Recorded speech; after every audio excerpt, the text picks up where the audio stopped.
Well, it's official. I am a prick. I'm a pushy techno prick.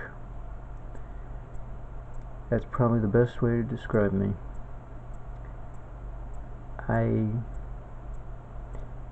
Nothing's for free in this world, right? We have to pay for everything. Even though free energy can be paid for with intelligence, how much intelligence does it take to pay for it? Certainly not energy. I mean, not as much as would it take to run a simple setup such as a flashlight setup, in which you have raw voltage and raw load, and you connect the two, and your voltage better match your load requirements. That's a simple flashlight circuit. How big is your battery pack in your electric car? The bigger the better. Well, that's the way things are. Just raw energy. No intelligence whatsoever. Just pure energy, and intelligence does not exist other than connect the two leads of the battery pack to the motor. But if you want anything more, you have to pay for it with intelligence, but more than just technical intelligence of how to get more out of less. Not a perpetual motion machine, just how to get more range out of per volt, more mileage out of each amp hour within that battery pack in the EV, such that a little micro mini solar panel can basically run all your devices in your home, and a few cars to boot. That may seem like it's impossible, but really, 400 years ago, what we're doing today would have seemed impossible. Magically impossible. Voodoo, black magic impossible. Yet it is. It's very possible, and it's within the realm of physics, unfortunately. But what kind of intelligence would it take to bring it into being, when the true definition of such a person, such as myself or Stanley Meyer, for that matter, I'll put myself in the same boat, is a techno prick. Someone who is so pushy, he just won't stop pushing his idea, developing it, taking it forward, instead of saying, "Oh no, I'll give up, I don't like the pressure,"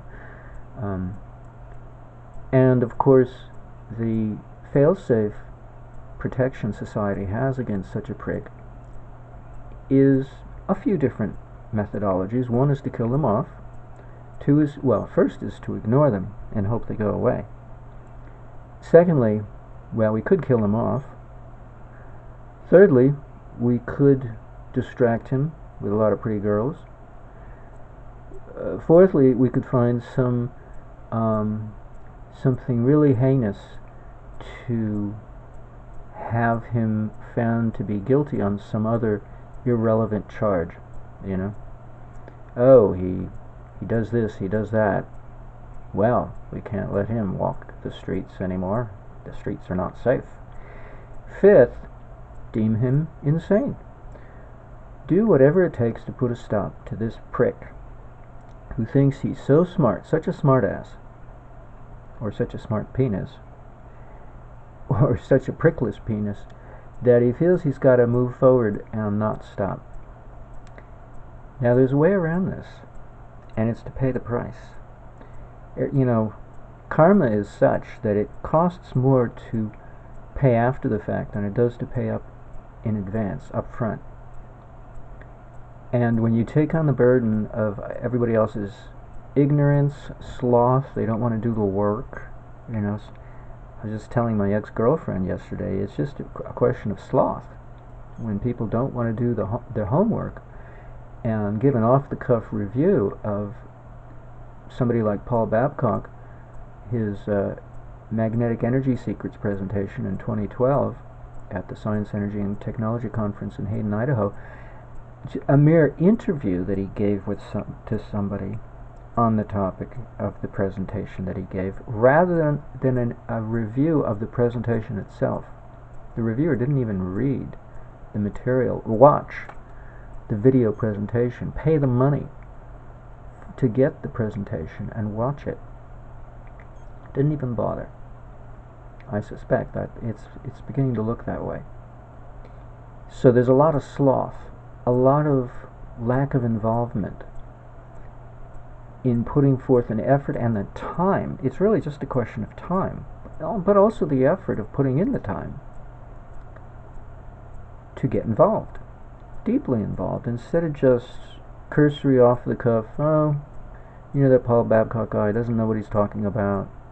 He's not even who he professes to be, and finding this, that, and the other thing wrong with the interview, and yet never once talking about the subject of the interview, namely the presentation on magnetic energy secrets, by actually going and watching it and reviewing that firsthand, and yet rendering an opinion on that topic and not on the interview. Talk about a bait and switch. Anywho, I take the time, but that makes me a prick because I do the work. So, what work is missing to handle the prickly condition of being a prick who won't let up? What does it take?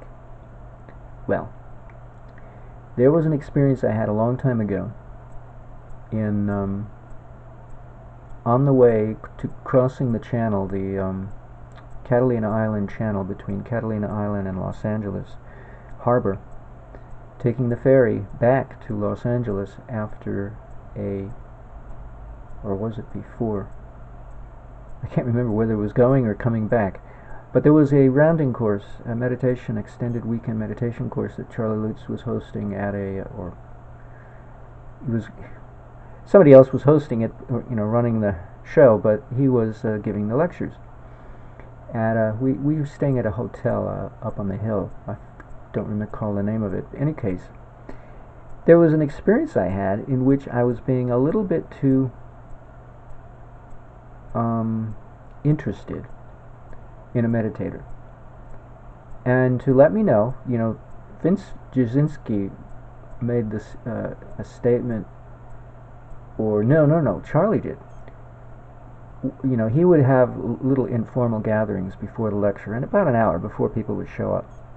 Anybody who would want to come early, just to be chat and friendly with Charlie. So when we knew about this, we'd make the extra hour to come there early. And one night he said, if the master wants to reach you, it won't be through speech, through sound. If that should happen, if you think you've heard the master, reach you through sound, then you need to see either a shrink or an exorcist. And there are exorcists. He spent a little time during one of his lectures talking about that. They don't advertise, not just Jesuit priests, but Catholic priests. They're trained in that sort of thing. But if you should hear voices, telling you the master wants you to yada yada yada, go see a shrink or a exorcist, because the master will never reach you that way. He will never reach you through the sense of sound, but through the sense of touch. And then Vince Jasinski spoke up. Oh, is that why I'm having these sensations of one sort or another? And Charlie just smiled and he didn't say anything.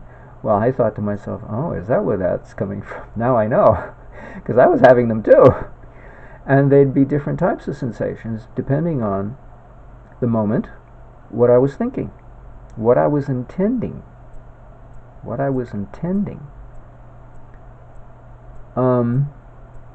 Good, bad, or indifferent. If it was a good thought, then I get a nice little wiggle. Some muscle group would give a little twitch, and it was pleasant. And if I wanted confirmation to make sure that I wasn't dreaming or something, I'd pose the thought again and get another wiggle, and again and get another wiggle. And I say, oh, okay. At least I'm doing something right.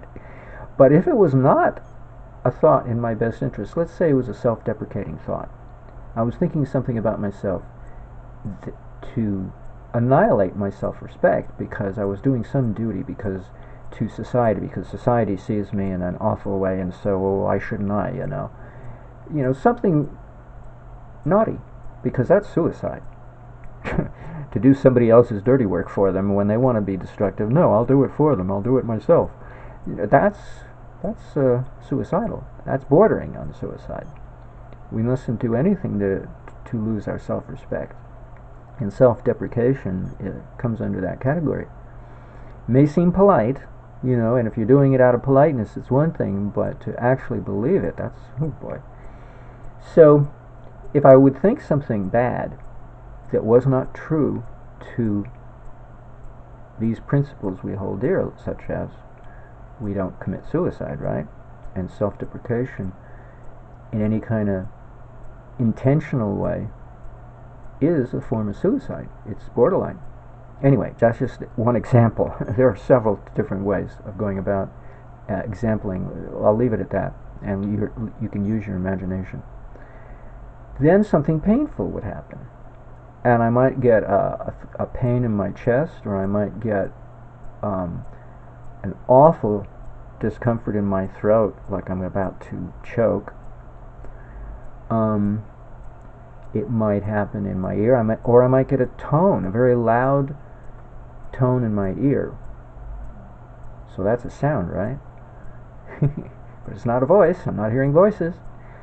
That means danger, danger. The robot. Danger, Will Robinson, danger.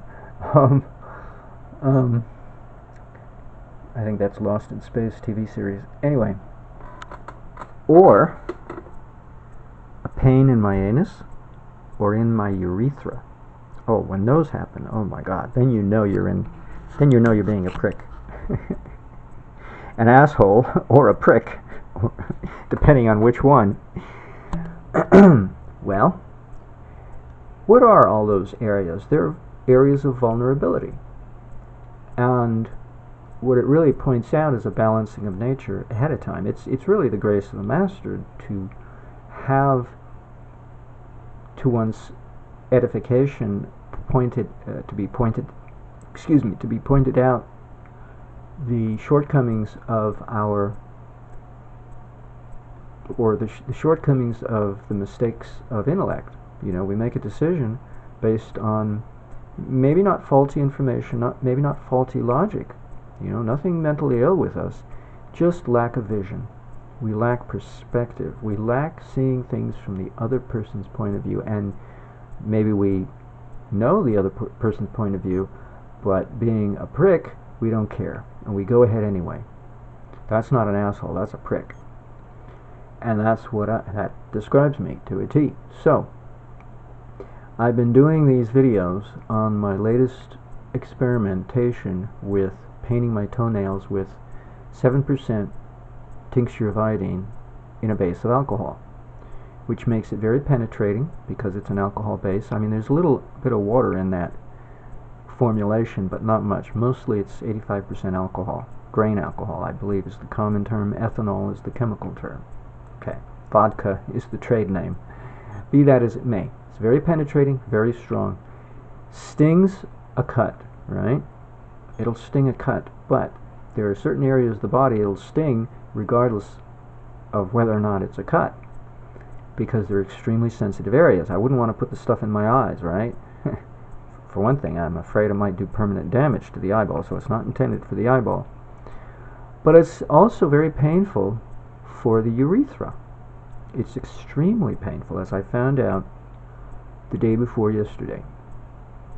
I was painting the head of my penis. I'm circumcised at birth, tightly cut, and I was a little crazy. I thought, okay, I did my toenails, and I did them twice because it wasn't strong enough. This time I want to make them nice and dark chocolate brown, so dark that I didn't even need to paint them yesterday because I had painted them the day before, doubly or triply.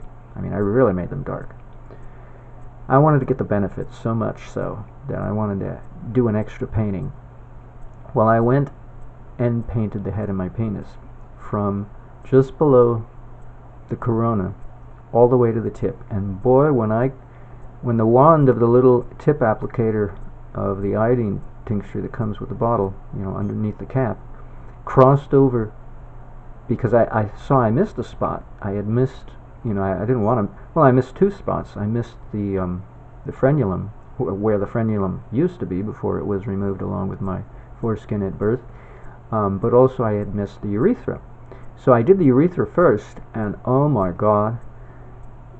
Well, that sting was momentary, and it didn't last long. But what was worse, the real kicker came when I went and masturbated a few hours later.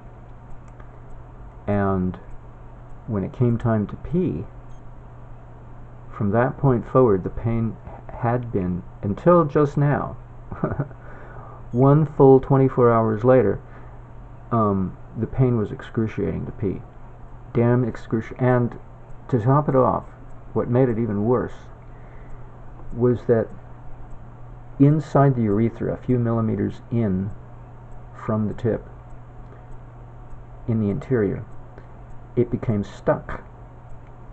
The two inner walls became stuck together.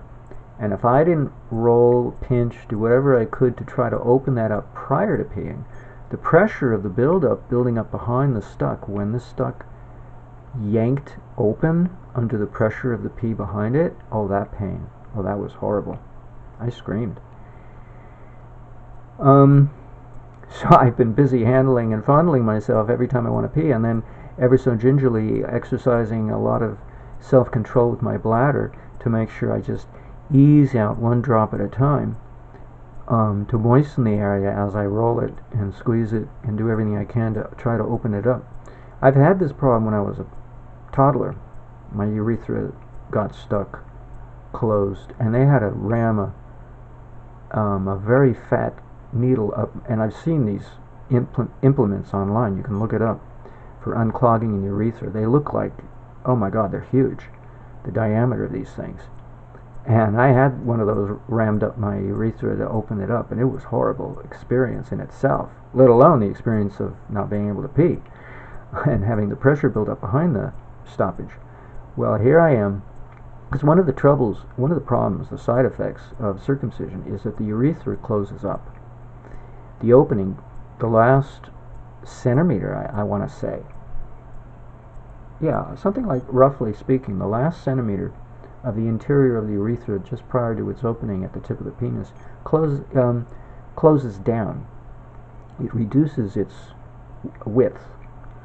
Some people, their penises, that last centimeter, fans out like the bottom of a bell-bottom, pants from the 1970s. And it's a really wide opening in that area, at that length. But under the action of circumcision, not only does the head of the penis keratinize, but that last section of the urethra closes down to a very large degree. I think as much as 2/3, in some cases especially. And you get this tiny little opening. The pee has to come out, or the cum for that matter. And it just makes it that much more likely it'll stop up further and close down. Part of the problem of healing is things get worse before they get better. And that's what happened when I applied the iodine. It increased the likelihood of it sticking shut, but it also made the flesh very tender. Even before it got stuck shut, it was very tender for pee to go through. Even before I masturbated, it was very tender, and very painful for the salty, corrosive, urea-laden pee to go through and not irritate that tender flesh. Oh my God, the pain. Not in a place where you want the pain to be. And so it takes excitement to a whole new level in which that area, which normally is an area of eroticism, that's only the case under moderate stimulation. But under this type of extreme stimulation, now pleasure is turned into pain. And it's still in the same venue, excitement, right? But it's just too much excitement, very intensely so. And the intuition came to me that it will stimulate the growth of it'll stimulate neural regeneration. And I suspect, if that's the case, that will precede any kind of bid or desire on my part to regenerate a foreskin. The nerves have to regenerate first. This is backwards motion. We're like reverse engineering. When first we were circumcised and then we lost sensitivities, and I've always suspected that the regaining of sensitivity has to happen first prior to the regeneration of the foreskin. This is not stretching and tugging, the shaft skin to grow a little longer. This is literally the Dr. Robert Otto Becker, MD, methodology or thematic approach is to regenerate the missing tissue structure. And I think, well, he laid it out. Pain is part of the process, because without pain, the body doesn't get the message to change its habit pattern, its habitual memory pattern. It has a habit pattern of memory in which it has forgotten that it had a foreskin because it has been missing one since birth, and so it's acquired this new habit pattern of memory in the body, a bodily memory, not in the brain, but in the subconscious mind, which is the body, of remembering to forget that it had a foreskin, and convinced that it's not supposed to have one. And so it's in no motivation to regrow one, so you have to shock it in a very painful way to cause it to remember, oh, you do have it written in your genes there. It's written in the genes to have a foreskin. You put the foreskin there in the first place when I was a fetus, so how can you possibly forget? Well, you managed to forget, and you need to be reminded, and pain is the only way that I know of that Dr. Robert Otto Becker at least used to remind the body, hey, put back what's missing, and don't keep ignoring your old memory in favor of the new one that's so convenient to keep up, namely maintaining the scar that shows that the foreskin used to be there. Put the foreskin back where it belongs. And I've always suspected, due to looking at a video I found online about fetal development of the urethra corresponds to the fetal development of the foreskin. It happens at the same time, and it's part of the same mechanism. The urethra grows inward from the tip and downward from the kidneys and meets in the middle somewhere around where the corona is located on the interior of the penis. And that tunneling action inward from the tip also produces the foreskin, because it also tunnels, it branches out. So one tunneling, it tunnels the urethra, but another branch is a conic shape that tunnels and separates tissue structure from the head of the fetal penis to create the foreskin section of the tissue structure. And so it's a tunneling that creates the foreskin, not a growth downwards from the direction of the base of the shaft towards the tip, but it's actually a tunneling from the tip towards the body, towards the base of the penis, that creates both the urethra at the front end of the penis along with the separation of the foreskin tissue as well. So I always suspected that in order to get the foreskin to regrow, some kind of stimulation, possibly painful, within the opening of the urethra would have to occur. And I tried at the time various silver solutions that actually are burning solutions, such as silver nitrate and silver sulfate, but it didn't seem like the right way to go, and it was painful.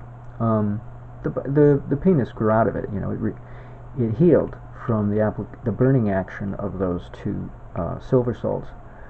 But this kind of reminds me of that experiment I did a few years ago, and considering my intuition that it will stimulate regeneration of the nerves in the penis, and that's probably what I'm doing painting my toenails. I'm stimulating, because my feet don't feel at all what I'm doing when I paint my toenails, but my penis sure does feel it. So my penis still has sensation there, enough to let me know, hey, this stings, this hurts. But we know that when the foreskin goes, a lot of nerves go with it. Not just right away when the foreskin is cut away, but a lot of nerves atrophy due to exposing the head of the penis to the air and drying action. It's not just the keratinization of the head of the penis, but also the atrophy of the neurons that go to the head of the penis. They also withdraw and shrink up. So I always suspected some kind of painful stimulation in the tip of the urethra might have some beneficial effect of stimulating regeneration of the foreskin, at least in that direction, to start moving things in that direction. And that's what I think has happened. But there's another side to this. I'm a prick. I'm pushing free energy because I know physics will back me up if we don't abuse each other with lies that we claim come from physics but have no business being bandied about as a socially engineered and acceptable lie. This thing about conservation of energy has been misapplied so many times beyond its limitations, because it does have limitations built into it. If you dig deep into it, you'll find out that it's not applicable in all cases. It has certain situations where it does not apply. And the way we apply it so liberally, it would make it seem like, oh, well, those loopholes or those areas are of no concern of us because for all intents and purposes it applies all the time to everyday common experience. And that's so bogus. So I'm considered the prick. I'm considered the evil one because I'm pushing awareness onto dogs who would rather remain asleep. You know the expression, let sleeping dogs lie? Bernard von Nothaus literally said that to me. Let sleeping dogs lie, because I was such a prick about facing off with the Secret Service, because they had backed up a manager running the payment center in Van Nuys, the Department of Water and Power Payment Center. That's also the that you can pay for your water, you can pay for your electricity, and the manager there didn't want to accept my Liberty Dollar silver pieces, and she conferred. She called up the Secret Service, and they backed her up on not accepting it. And that part I didn't mind. It was their rationale that they gave her that bothered me, because that was a lie. They told her a lie, and she went with it because they're the authority, right? And that pissed me off, and so I wrote a letter and sent it off. And then I told Bernard von Nothaus about it, and he said, and I showed him a copy. I emailed him an attached copy, and he said, I hope you didn't send it yet. No, I just sent it now. And you know that the letter never reached them. It got returned, address unknown, even though it was a legitimate address in Los Angeles. I got out of the yellow pages, But I suspect something happened, and they decided not to accept it or something. Because it got returned to me. It was never opened. The envelope was never opened. The envelope, please.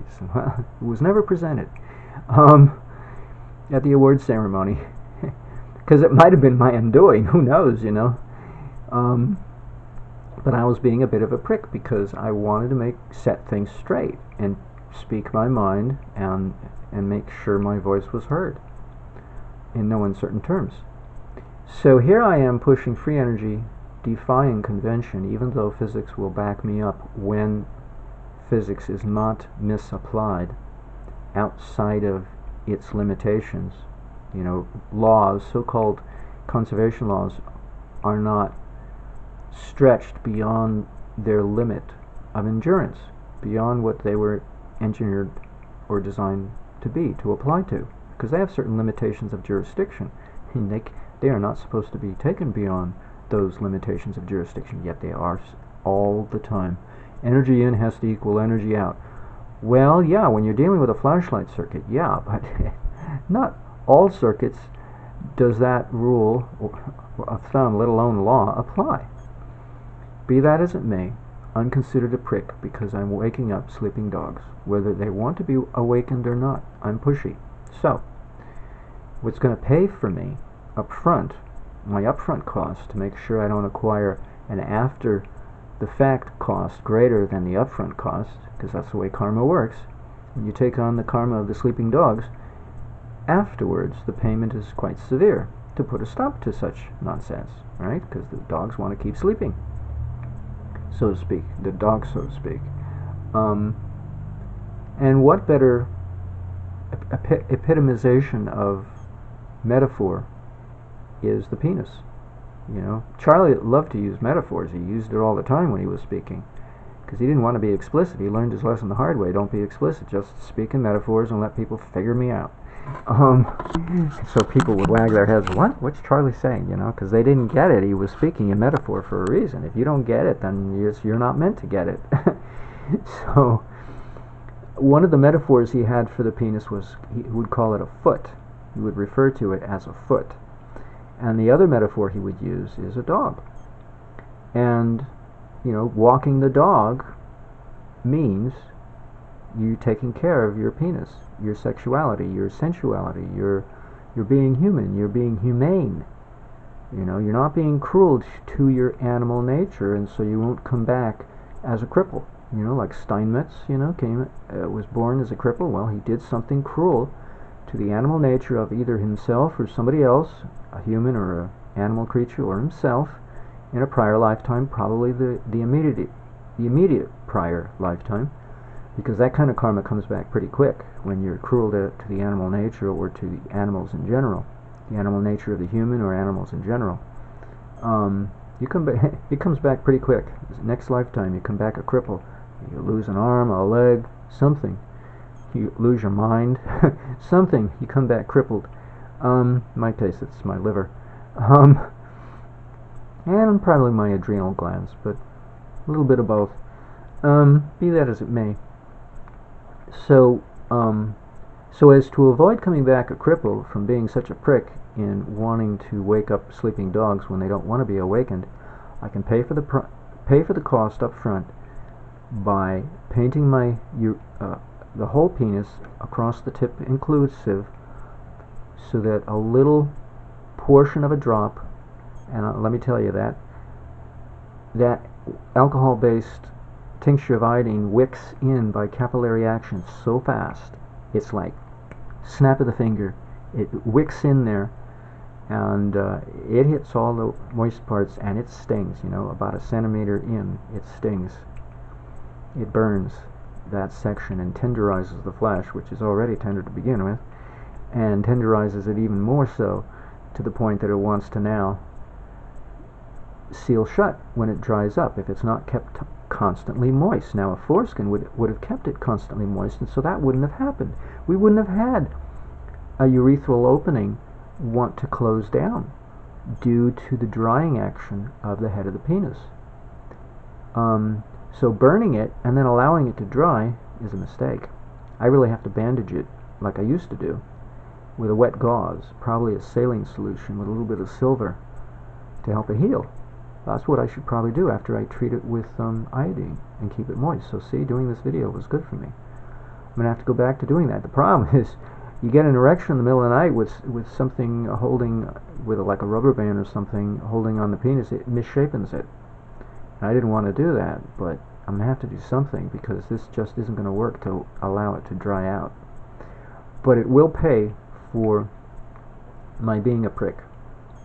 I will be paying up front for being a prick, and I will be allowed to continue, because that's what I've been doing. I've been avoiding. My conscience has been forbidding me to build this latest shorted motorized transformer that I've been developing for the past several months as a direct outgrowth of my successful simulation of the Joseph Newman motor. His motor is actually a shorted motor, but it's shorted in space. The magnetic fields are shorted. There's no wires there to convey it. I had to put the wires in the simulation to make the simulation work. The wires that he didn't put, but I put it in such a complicated way I didn't realize I was creating a shorted condition until I sat down and looked at it and simplified the schematic and put everything back in a simplified form, and then I realized I had a shorted motor. And then I just took it further and developed it further to its current level of development, which I'm still making changes in development. It's getting very interesting because I'm getting serious. I was looking yesterday, as I was telling my ex-girlfriend on the phone, I was looking to create or recreate a shopping list, update a shopping list I had started a few weeks ago about what components to buy, and figuring out my budget, how many months it'll take me to get all the stuff together, my current expectation of my financial budget situation, probably 3 or 4 months, to spend $300 on components and a few tools so that I can start to build. Because people have been saying, oh, why don't you build it, why don't you build it? Well, I wanted to be certain I knew what I was doing, but the fact of the matter is, it takes me into an area of non-safety, because now the prick is getting serious. He's actually building something. And that's dangerous, because nobody listens to me saying that the laws of physics are misapplied. They just want to see me build it because they're sure it won't work. But what if it does? And the people who knows that it can work, the people who hold on very fastidiously, with a tight grip, the grip they have on free energy, because it's in their best interest to keep it to themselves and not let the rest of us have it, so we're brainwashed to believe it doesn't work by misapplying the laws of physics in the argument that it can't work. It's dangerous to their position. So how do I pay for that? Well, very painfully. And who knows, I may grow a foreskin in the process, but it's going to be a very painful process to pay for being a prick. But that's how I can do it. Because I'm not getting anywhere promoting my book.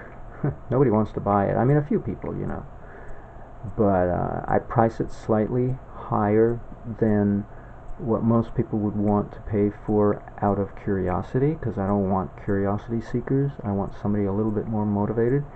So I'm not getting any purchases at the moment, or I don't think I'm getting too many, because it's outside of people's range, their budget. $45 for a paperback, $35 for Kindle on Amazon. That's a little bit high for a 30-page book. It seems a little high.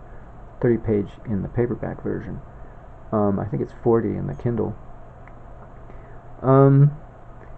So still, any case, so I'm thinking, well, what if nobody goes forward with this? Then I'm sitting on something that's a gold mine. That's what my intuition is telling me. And it's obvious. I'm sitting on a gold mine.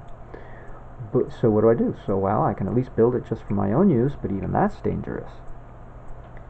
So I have to pay for it. Either way, it doesn't matter whether I show off and admit to anybody that I've built anything. Because what if I don't want to admit it? Keep it entirely a secret and private to myself and never tell anybody and never show it with anyone. It's still dangerous. So I have to pay for it regardless of whether or not I show and tell what I've done. If I merely do it, it's dangerous. And that's why I've been holding off. Also for the fact that I wanted to be absolutely certain that I knew what I was doing, because I don't want to have to waste money building something that doesn't work. If it doesn't work as expected, then I just have to tweak it, But it should at least work, even if it doesn't work to the same degree that my simulations point out, because I noticed that LT Spice and the microcap don't give the exact same results.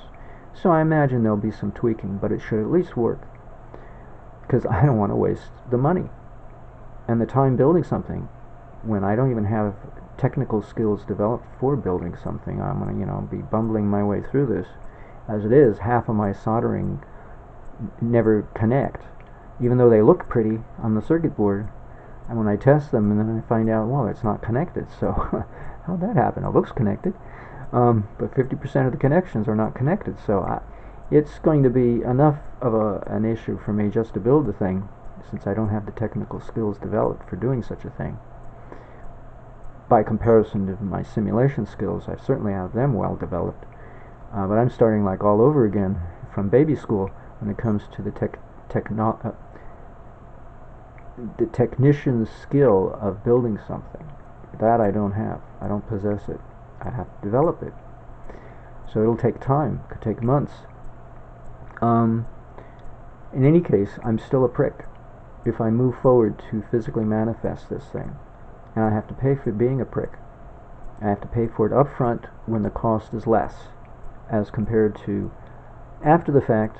If I keep putting off paying for it thinking I don't have to, I have my rights, I can do what I want, No. Society's dumb, and society will make me pay for for society's stupidity. Hey, the teacher takes on the karma of the student. It's the nature of being a teacher, which is the same thing as being a preacher.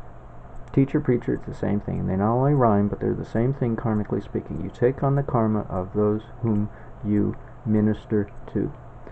And if they're dumb and stupid and violent, then you take on that karma. That's just the way it is. They get some of yours, and they respond violently with some of theirs. And you get a blend. It's like a marriage, right?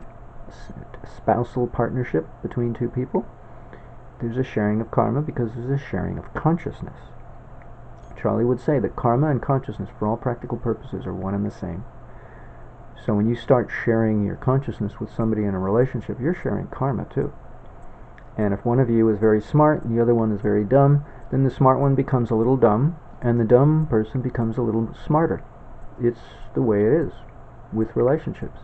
So it's no different between preacher and those to whom the preacher ministers to, or teachers and students, parents and children, two people in a spousal relationship or a partnership. It's no different. So I've also learned in childhood that if you pay for karma up front, it's much cheaper, because if you put it off, there's an interest bearing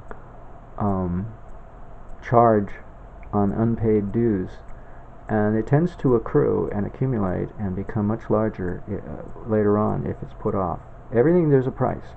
So you don't have to pay for everything with energy. That's the whole point to free energy. The energy comes free, but you pay for it with your intelligence, or the lack thereof will be painful. And I'm sure there's an easier way or a less painful way than burning the opening of my urethra with iodine tincture.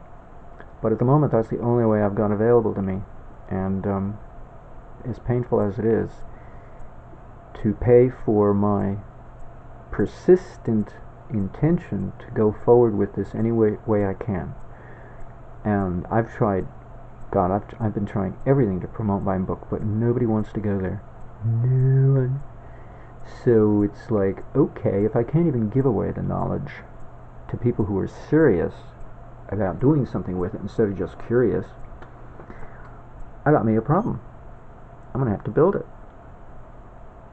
and start getting a technical skill, not just a skill of the simulator, such as I have managed to develop, but a technical skill having to do with building the thing so that it works.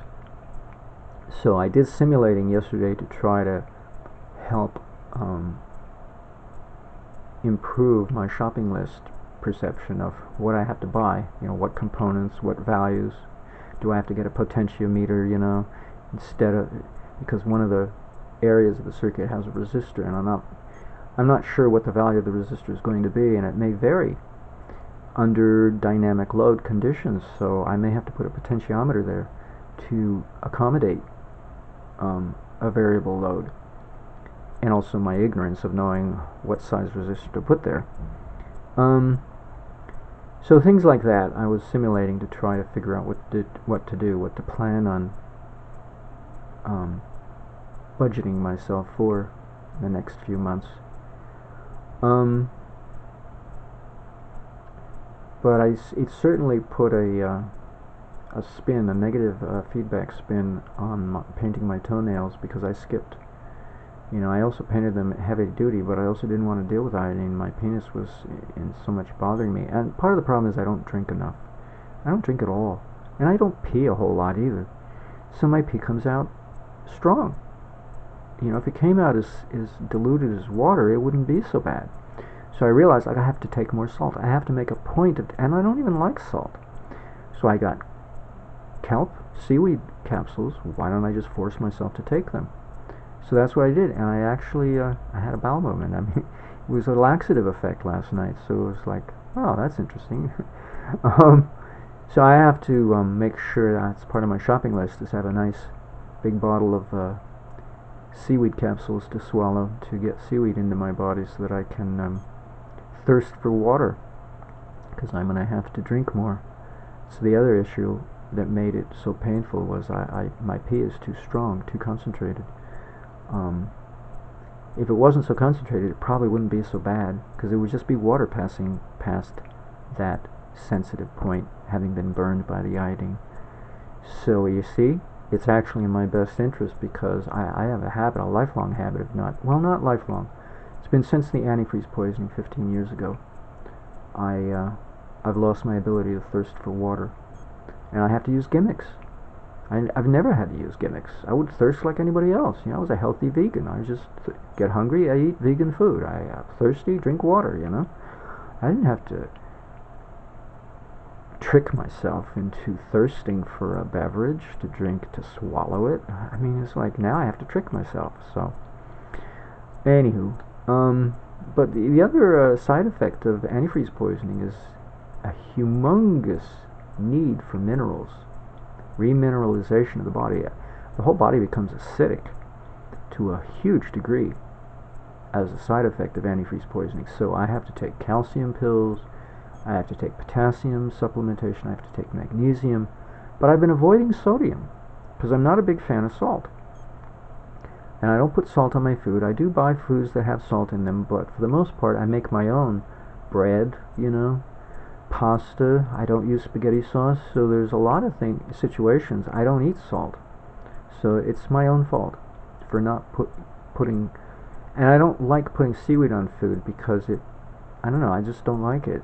So now I have to turn to capsules, more pills to swallow, but I have to do it because I have to thirst for water. There's no question. If I want to keep being a prick about free energy, I'm going to have to drink more water.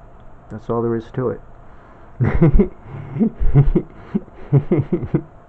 Among other things, like burning my urethra once in a while. Not every day.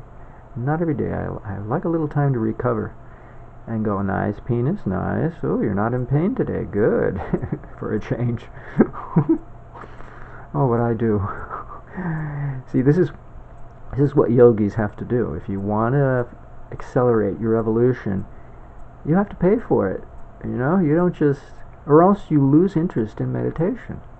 And gee, guess what? Why people lose interest? The flash in the pan. They're curious about meditation, and then they quickly give up the practice, saying, "Oh, I don't need that." It's because they don't realize they got to pay for continuing to have any interest at all, or else karma sweeps along and sweeps them away. Like the Bible, the story, the parable of the farmer and the seed, and the wind comes and carries the seed away because it was planted on soil that was not prepared properly to receive the seed of spirituality, so it couldn't take root, couldn't stay there. The wind came and carried it away. And so that's what we have to do sometimes. Charlie Lutz would say people who come to transcendental meditation usually meditate on their good karma, which lasts them usually about 2 years, because they have to have some good karma to come to TM in the first place. But it doesn't last them more than 2 years. And then after that they have to remake new karma to keep themselves interested, or else they lose interest and stop. And the hardest thing among meditators is to keep up the practice religiously, twice a day. Hey, I can speak from experience. I'm having problems with my karma not being adequate to keep my interest going. And I've been doing, I was initiated when I was 16, and I'm 62. So, it doesn't matter who you are. It's always a challenge to keep up that good karma.